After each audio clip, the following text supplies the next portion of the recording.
In an interesting move, Prime Minister Narendra Modi's decision to subtly decline Donald Trump's invite was not only strategically significant but also emblematic of the widening trust deficit between the nations.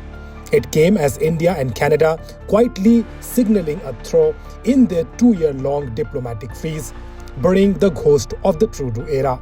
The fast-paced development came as the Prime Minister attended the G7 summit in Canada, while described hosting PM Modi as a great honor.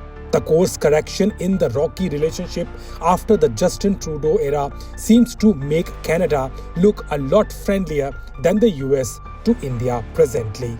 Prime Minister Mark Carney invited PM Modi to the G7 summit despite objections from pro-Khalistan leaders. In fact, ever since he assumed office earlier this year, Carney has distanced himself from the influential pro-Khalistan lobby. On Wednesday, as Carney and PM Modi held their first bilateral meeting, the duo agreed to send their high commissioners back to each other's capital and resume trade negotiations. Neither country has had a high commissioner since 2024. At the same time, Canada's top intelligence agency officially disclosed publicly for the first time that Khalistani extremists were using Canadian soil to promote and plan acts of violence, primarily targeting India. Apparently, the tensions started with Trump's repeated assertions of India being a big abuser of tariffs.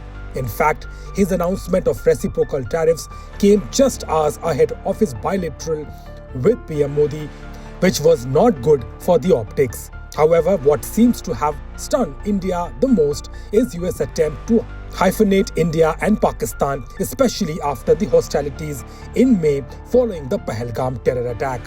Despite Trump proclaiming on several occasions that PM Modi was his great friend, India has found itself isolated on the global stage. With that, Canada looks a lot friendlier than US to India presently.